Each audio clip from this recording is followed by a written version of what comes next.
Amante y poderoso Dios que estás en el cielo, alabado y glorificado sea tu santo y bendito nombre. Padre, tenemos el privilegio de llamarte Padre y venimos a ti como tus hijos pidiendo tu bendición, la dirección de tu Santo Espíritu en este estudio para que lo que enseñemos, lo que compartamos no provenga del hombre, sino que provenga de ti. Y tenemos la seguridad de que así cuando es tu palabra la que habla y no nosotros, Padre. Así que permítenos recibir las palabras que tú tienes para nosotros en la Biblia. Te pedimos también, Señor, que toques nuestros corazones y nos ayude a reflexionar sobre las cosas que vamos a estar hablando. Estas cosas te las pedimos en el nombre de tu Hijo Jesús. Amén. Muy bien. El tema para hoy se titula La salida de Babilonia. La salida de Babilonia. Vamos a estar viendo a ver un mensaje que se nos da en Apocalipsis a salir de Babilonia, pero también vamos a estar entendiendo qué significa esto, ¿verdad? Por lo menos de forma breve, no de forma exhaustiva. En algún otro momento podríamos hacer un estudio o una serie de estudios sobre profecía más adelante, pero quisiéramos considerar especialmente esta exhortación a salir de Babilonia. Leemos en Apocalipsis capítulo 18, versos del 1 al 4, lo siguiente.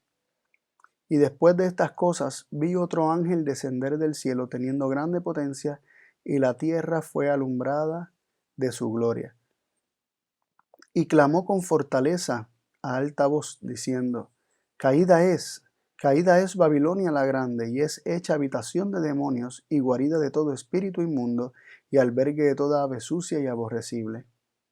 Porque todos los gentiles han bebido del vino del furor de su fornicación, y los reyes de la tierra han fornicado con ella, y los mercaderes de la tierra se han enriquecido de la potencia de sus deleites. Y oí otra voz del cielo que decía, salid de ella, pueblo mío, para que no seáis participantes de sus pecados, y que no recibáis de sus plagas. Y lo primero que veo dentro de este mensaje, de estos 4 versículos que acabamos de leer, es que se nos habla de un ángel, de otro ángel, un ángel que lleva un mensaje. Previo a esto teníamos 3 ángeles que aparecen en Apocalipsis 14 que dan mensaje, cada uno es comisionado un mensaje. Y en esta ocasión, el capítulo 18, se nos dice que hay otro ángel que desciende del cielo teniendo grande potencia, o sea, tenía mucho poder. Y se nos dice algo muy interesante acerca del mensaje que da este ángel. Dice que la tierra fue alumbrada con su gloria. Pero la gloria de los ángeles es la gloria de Dios. Los ángeles reciben de la gloria de Dios y la gloria de Dios es la que dan a conocer. Y también tenemos que recordar que la palabra ángel implica mensajero, que no solamente se aplica exclusivamente a los seres celestiales, sino que también se aplica a mensajeros en la tierra, ¿verdad? Seres humanos que reciben del cielo mensajes y los comparten con el hombre. Así que hay un mensaje que se ha de dar, ¿verdad? Hay un ángel que alumbra al mundo con la gloria de Dios. Y es decir, el mundo es alumbrado por medio del mensaje que este ángel da al mundo. Y en el versículo 2 nos dice, y clamó con fortaleza a alta voz. Hay un clamor que se da, que este ángel da, un clamor en alta voz, dice con fortaleza en alta voz, vemos el énfasis, clamó, fortaleza, alta voz, vemos un énfasis en que un mensaje poderoso, un mensaje que todos escuchan, un mensaje que todos tienen que conocer, un mensaje que alumbra a la tierra con la gloria de ese mensaje. Sin embargo, cuando comenzamos a leer el mensaje, como que no nos parece que son tan buenas noticias y que no pensamos de primera instancia que este mensaje implica la revelación de la gloria de Dios al mundo. Por ejemplo, dice, caída es Babilonia la grande, y es hecha habitación de demonios y guarida de todo espíritu inmundo y albergue de toda ave sucia y aborrecible. como mencioné. A primera instancia pareciera que esto es una mala noticia, que es un mensaje de condenación, y como un mensaje de condenación puede ser considerado un mensaje tan precioso que alumbra al mundo con su gloria. Y ahí ¿verdad? Vamos a leer el 3 también, dice, porque toda la gente han bebido del vino del furor de su fornicación, y los reyes de la tierra han fornicado con ella, y los mercaderes de la tierra se han enriquecido de la potencia de sus deleites. Está hablando de Babilonia la Grande. Y con esto quisiéramos hablar un poco acerca del contexto del anuncio de la caída de Babilonia y el mandato a salir de ella, porque como mencioné de primera instancia, pensamos que este mensaje es un mensaje de condenación, un mensaje de juicio, y muchas veces pensamos que dar el último mensaje de misericordia al mundo, o el último mensaje podríamos decir, de evangelización del mundo, el fuerte pregón, el fuerte clamor, pensamos que consiste en acusaciones y en condenación de Babilonia, de qué es Babilonia, y acusarla y condenarla porque ha caído, porque es albergue y guarida de todo espíritu inmundo. Y quisiera darle un poco de contexto a estas declaraciones. Estas declaraciones no son exclusivas de Apocalipsis ni tampoco son nuevas. Tenemos que recordar que Apocalipsis cita constantemente de la Biblia, de toda la Biblia. Yo hago referencia a Apocalipsis como el libro de la Biblia donde todos los libros de la Biblia convergen. ¿Por qué? Porque Apocalipsis es la revelación de Jesucristo y la Biblia da un testimonio de Jesucristo. Y en Apocalipsis se encuentra gran parte del resto de las escrituras, y podríamos encontrar pedacitos de todas las escrituras en Apocalipsis. Y habiendo dicho esto, quisiera leer algunos versículos que nos presentan ¿verdad? Nos presentan el contexto de este anuncio, ¿verdad? A nivel histórico. Cuando nosotros evaluamos esas palabras de la caída dos veces, ¿verdad? Caída es Babilonia la Grande, como aparece en el versículo 2 de Apocalipsis 18. No podemos evitar leer Isaías 21:9, donde se repiten prácticamente la misma frase de que ha caído, ha caído. Isaías 21:9 dice así: He aquí este carro de hombres viene, un par de caballeros. Después habló y dijo: cayó Babilonia, y todos los ídolos de sus dioses quebrantó en tierra. Así que de forma muy, muy interesante se nos presenta en Isaías, ¿verdad? La misma frase de cayó Babilonia, ha caído Babilonia. Y el contexto de Isaías es un contexto histórico de la caída de Babilonia literal, ¿verdad? De cuando los persas conquistaron a Babilonia, cuando se acabó el cautiverio del pueblo de Dios. Y aunque Isaías lo escribió desde antes, estaba profetizando cómo Babilonia, que había llevado cautivos a los judíos, también caería.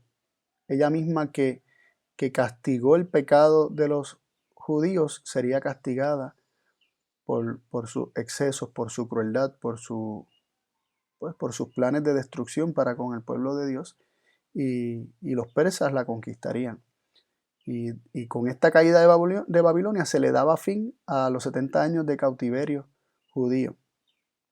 Y ahí es que me quiero detener un momentito. El contexto histórico de esta declaración, o el primer contexto que tiene esta declaración, es un contexto de que un mensaje de que la perpetradora de las desgracias físicas, ¿verdad? Y de las, podríamos decir, de los castigos atroces que vinieron sobre el pueblo judío en aquel entonces. Estamos hablando del siglo VII y siglo VI antes de Cristo,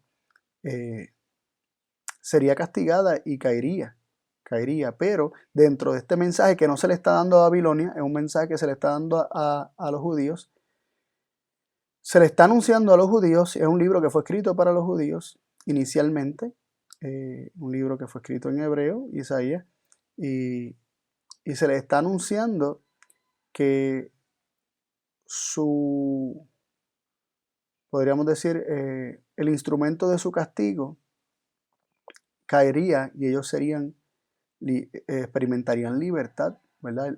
Libertad de ese cautiverio babilónico. Así que en primera instancia vemos que el anuncio de que cayó Babilonia, es un anuncio que trae felicidad. ¿Por qué? Porque es un anuncio de liberación. Aquellos que están cautivos en Babilonia ya son libres. Y aquí vamos viendo que este anuncio, este mensaje, no es un anuncio de condenación, no es un mensaje de condenación, es un mensaje de liberación. Son buenas noticias lo que se está recibiendo.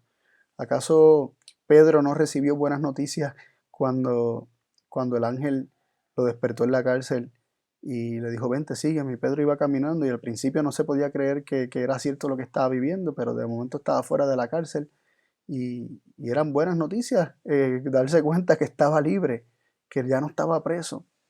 Asimismo Pedro llegó allá a la casa donde estaban reunidos orando por él y Rode, la muchachita que fue a la puerta a ver quién llamaba, se dio cuenta que era Pedro y de la alegría y de la emoción de que Pedro era libre, estaba libre, lo dejó afuera y salió corriendo a decir a los demás que Pedro estaba a la puerta, dejando a Pedro allí esperando. Entonces vemos cómo la noticia de la liberación, la noticia de aquellos que estaban en esclavitud ahora son libres, es motivo de regocijo. Así que esto es un punto muy importante para que consideremos. También Isaías no solamente nos habla de que cayó Babilonia, sino que como leímos en el versículo 4 de Apocalipsis 18, dice que se escuchó otra voz del cielo que decía, salid de ella, pueblo mío, para que no seáis participantes de sus pecados y que no recibáis de sus plagas. Lo primero que se dice que cayó, luego se da un anuncio de que puedes salir de ella. Y hago la comparación con la experiencia de Pedro. Pedro primero cayeron las cadenas de sus manos y luego el ángel lo guió afuera para que saliera. Pues asimismo se nos presenta la caída de Babilonia y luego la instrucción de salir de Babilonia.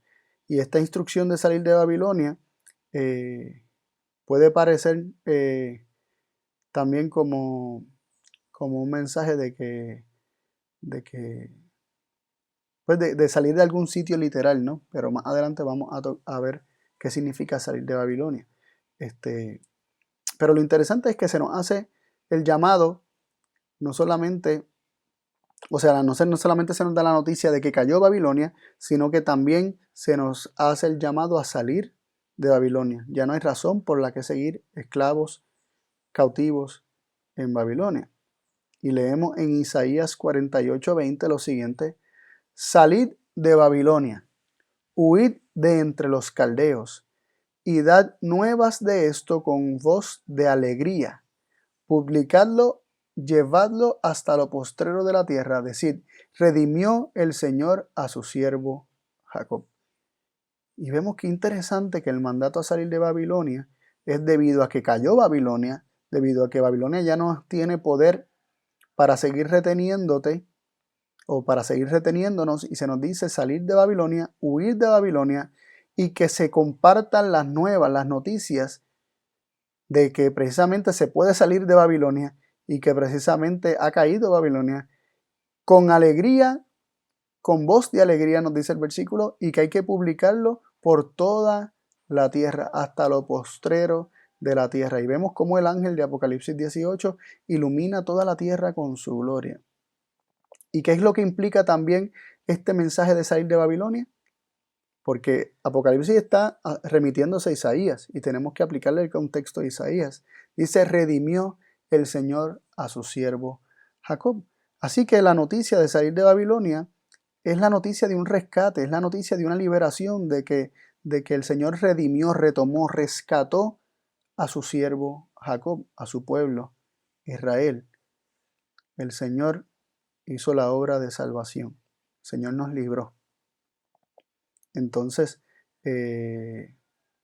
nos llama mucho la atención cómo de repente un mensaje que a primera instancia parece de condenación, cuando uno busca por toda la Biblia y en otros lugares de la Biblia donde aparecen estas declaraciones y el contexto de estas declaraciones, vemos que nos se nos da más contexto acerca de lo que implica que haya caído Babilonia y también de lo que implica salir de Babilonia, ¿verdad? Y este mandato de salir de Babilonia está encerrado en un contexto de alegría, de júbilo, de predicar buenas nuevas, de llevarlo y predicarlo por toda la tierra, que el Señor ha rescatado a su siervo Jacob, que el Señor redimió, que el Señor retomó para sí, que el Señor libertó, que el Señor salvó a su siervo Jacob. Isaías 52, perdón, versículo 11, dice: apartaos, apartaos, salid de allí, no toquéis cosa inmunda, salid de en medio de ella, sed limpios los que lleváis los vasos del Señor. Miren qué interesante, esto es un llamado a la santidad, un llamado a la pureza, un llamado a la limpieza, a la purificación, a la santificación, podríamos decir. El llamado a salir de Babilonia, un llamado a la limpieza, a la purificación, a la santificación. Dice: no toquéis cosa inmunda, salid de en medio de ella, sed limpios los que lleváis los vasos del Señor. Babilonia cayó. Ya no eres más esclavo, ya no eres más cautivo, puedes salir. Sal y sé limpio. Sal y sé rescatado. Sal y sé libre. Y esto era el contexto histórico, ¿verdad?, para el pueblo del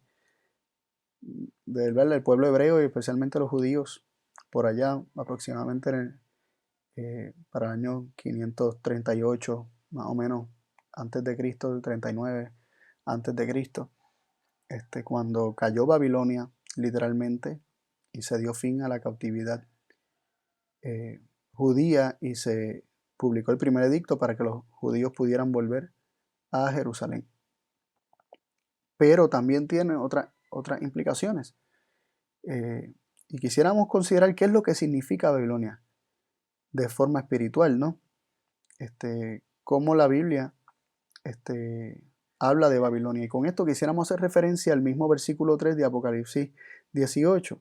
Después de que se dice que ha caído, ¿verdad? O que caída es Babilonia la Grande, en el versículo 3 dice: porque todos los gentiles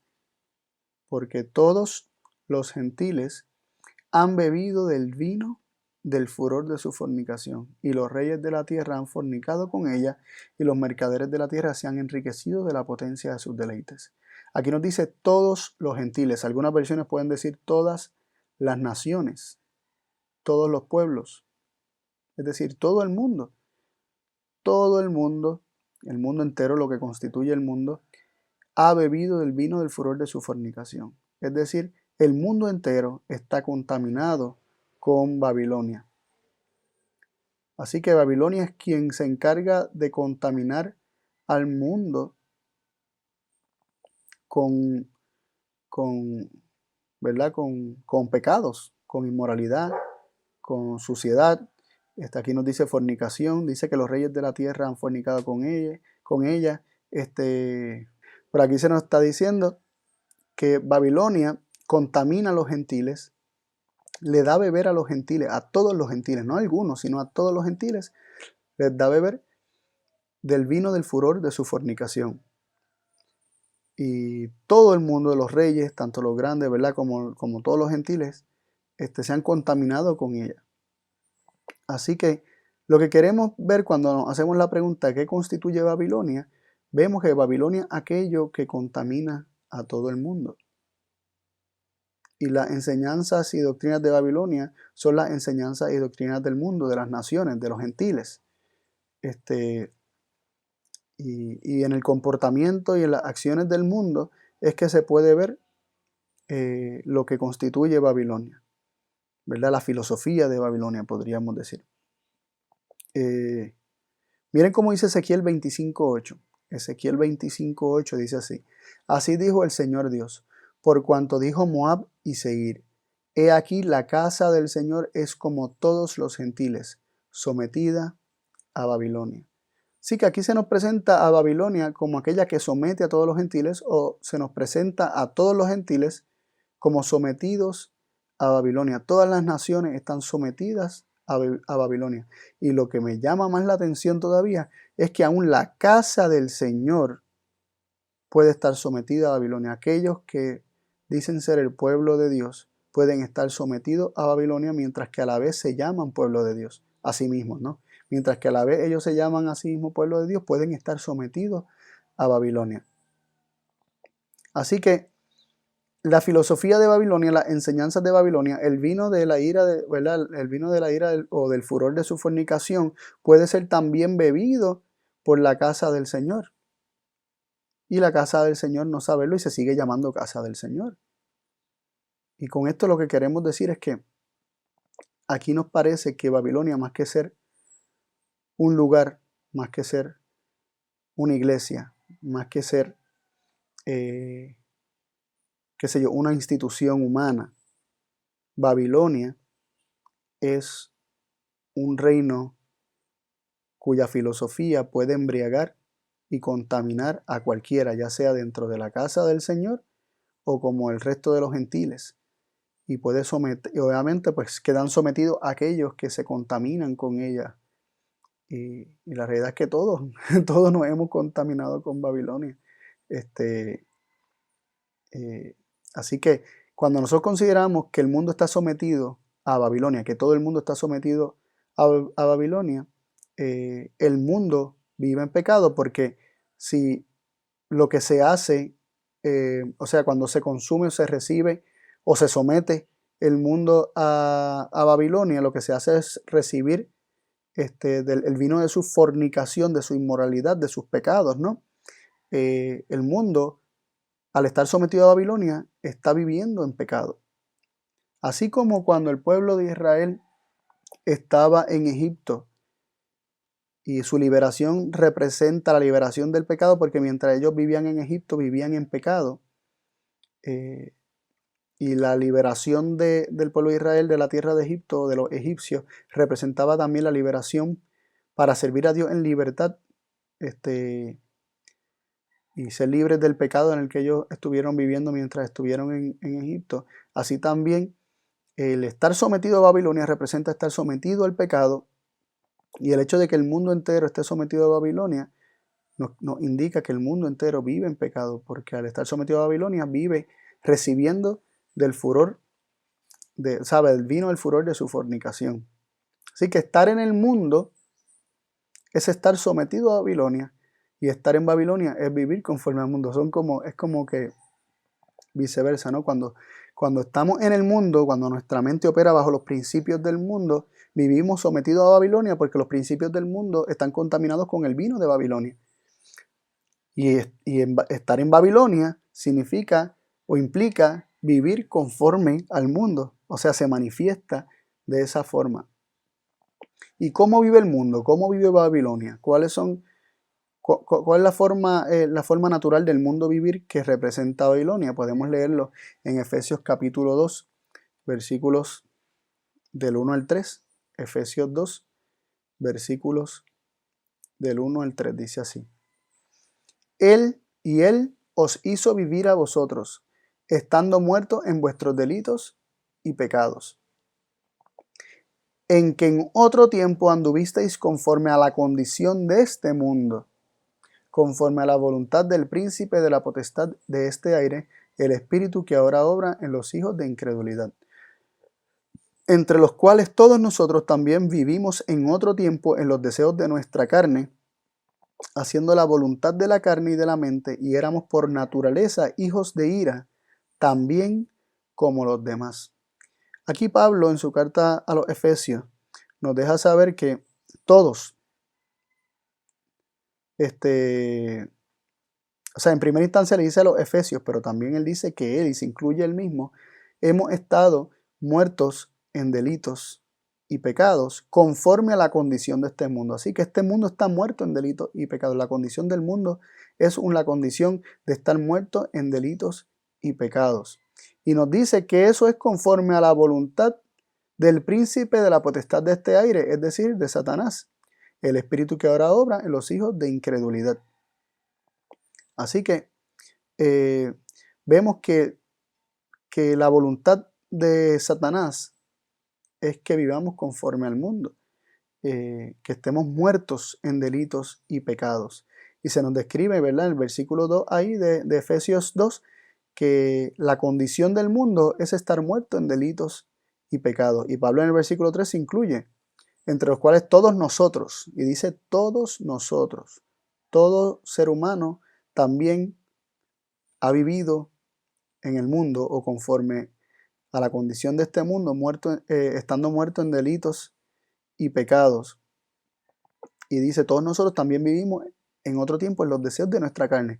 Y ahí se amplifica lo que es estar muerto en delitos y pecados. Estar muerto en delitos y pecados, estar conforme a la condición del mundo, es también vivir conforme a los deseos de nuestra carne, haciendo la voluntad de nuestra carne y de la mente, todo lo que yo quiero, todo lo que se me ocurre, todo lo que entiendo que me ha de traer satisfacción. El vivir de esa forma sin ningún tipo de consideración por la ley moral de Dios, sin considerar qué es correcto, qué no es incorrecto, qué me hace bien, qué me hace mal, cuál es la voluntad expresa de Dios en su palabra, que es santa, justa y buena, que es perfecta esa voluntad de Dios para con nosotros, y que es una protección para cada uno de nosotros. Sin consideración de eso, simplemente el mundo actúa conforme a los deseos de su carne, conforme a la voluntad de su carne y de su mente. Somos hijos de ira por naturaleza, dice, como también como los demás, dice Pablo, como los demás que están en el mundo. Y estando en esa condición, todos estamos muertos en nuestros delitos y nuestros pecados. Así que es interesante cómo se nos presenta la condición del mundo, ¿no? La condición de Babilonia. Porque el mundo refleja, el mundo al beber del vino de Babilonia, lo que hace es revelar a Babilonia.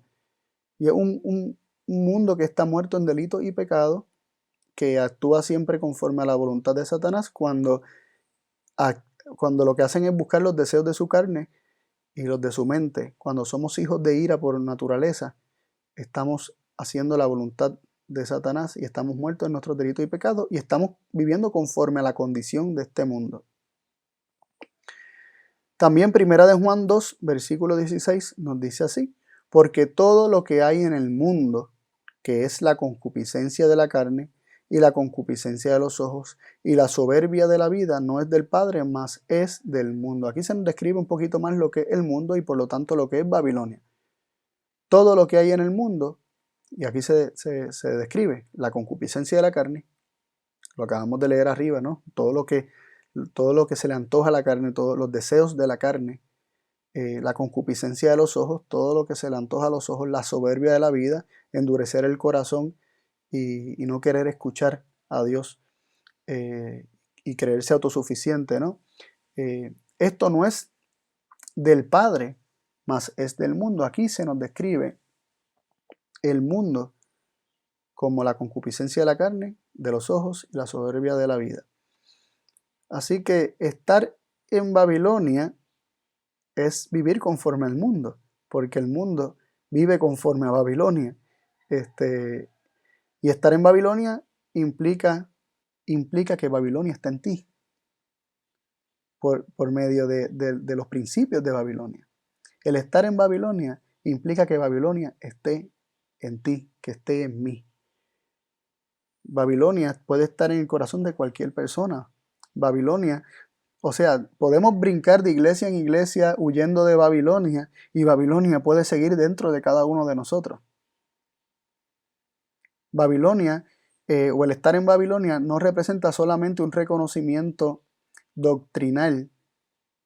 El estar en Babilonia y que Babilonia esté en nosotros tiene que ver más bien con vivir conforme a los principios de Babilonia.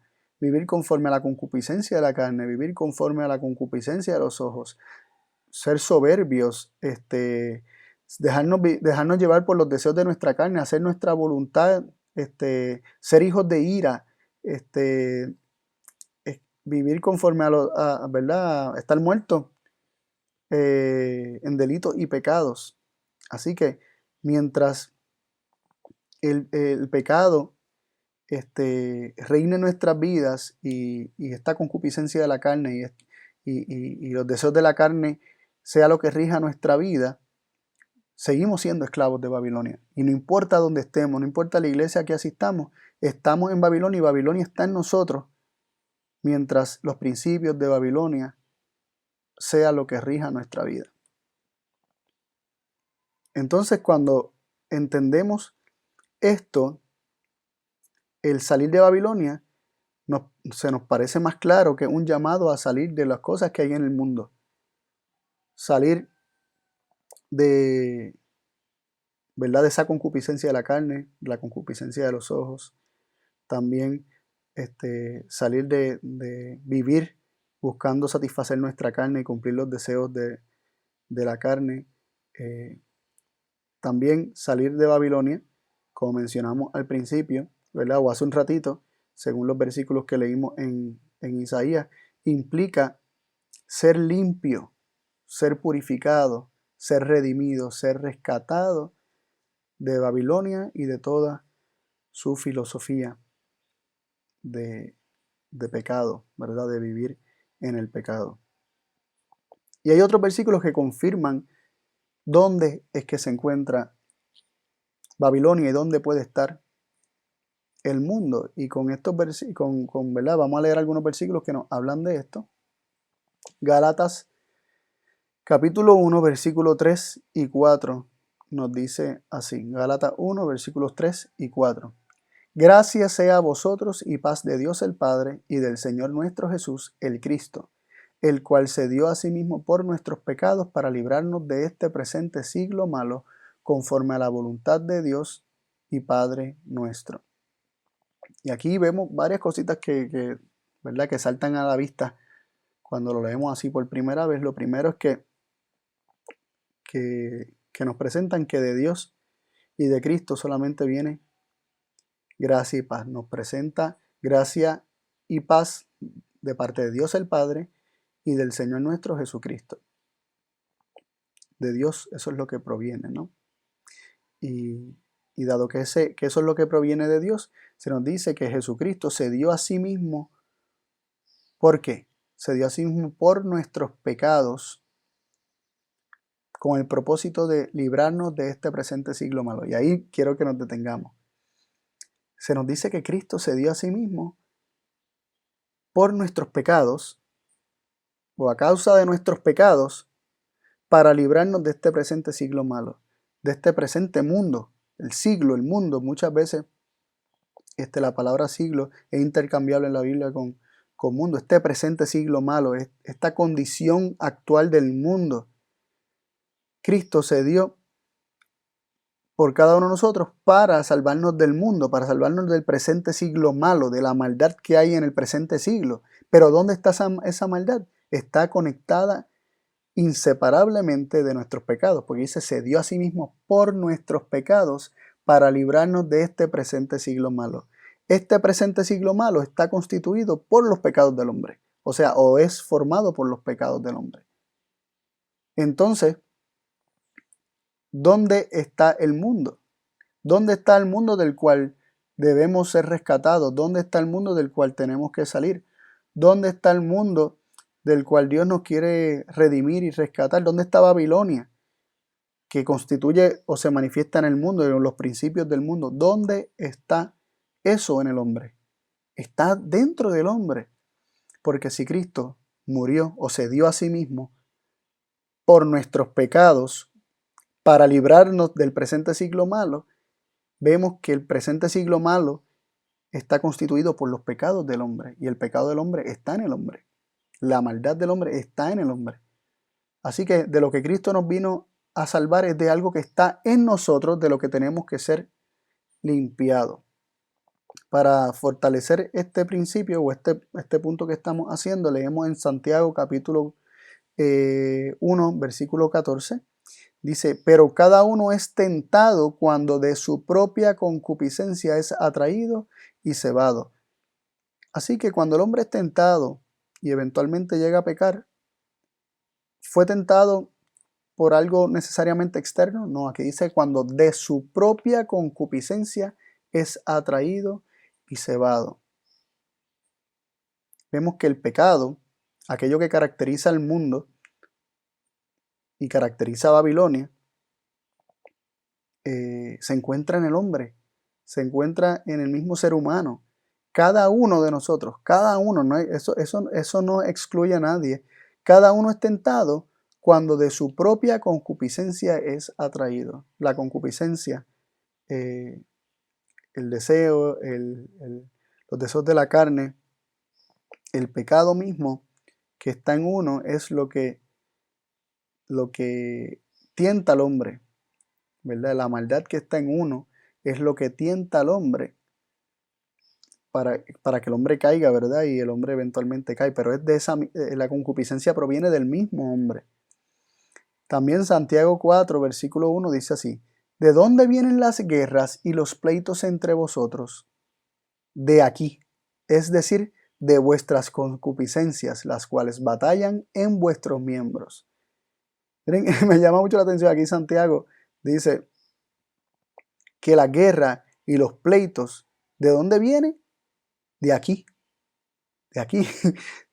dice, de vuestras concupiscencias, de vuestros deseos carnales, dice, las cuales batallan en vuestros miembros, haciendo más énfasis que lo malo de este presente siglo se encuentra aquí, en nosotros.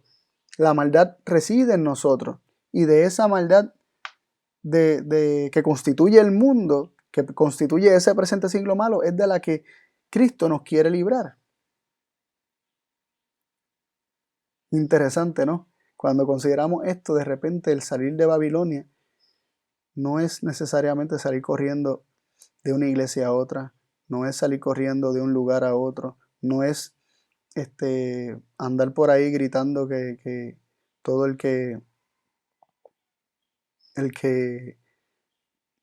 se comporte de cierta manera o el que tenga ciertas creencias está contaminado de Babilonia nada más, sino que también implica, ¿verdad?, que Babilonia está en todos y que todos tienen que ser rescatados de Babilonia y todos pueden salir de ella, todos. El Señor quiere liberar a todos. Entonces el mensaje de que cayó Babilonia es un mensaje de liberación, porque ya Babilonia no tiene poder sobre nosotros, es decir, hemos sido libertados. Hemos sido libertados, y un mensaje de liberación, un mensaje de gozo, un mensaje de alegría, un mensaje que en sí mismo encierra esa liberación, ese sentimiento de liberación. Es un mensaje y una verdad que sí es abrazada y recibida por todos, ¿verdad? Y que ha de iluminar el mundo con la gloria de Dios, esa misma gloria de Dios iluminando al mundo. ¿Qué es lo que ha de hacer? Ha de hacer que caiga Babilonia en cada una de nuestras vidas. Si es abrazado esa verdad de la gloria de Dios que constituye su carácter, ¿no? También leemos en Primera de Juan 5, 4 y 5. Dice así: porque todo aquello que es nacido de Dios vence al mundo. Y esta es la victoria que vence al mundo, es a saber, nuestra fe. Ese es el 4. Y me detengo ahí. Bueno, leo el 5 y después explicamos. ¿Quién es el que vence al mundo, sino el que cree que Jesús es el Hijo de Dios?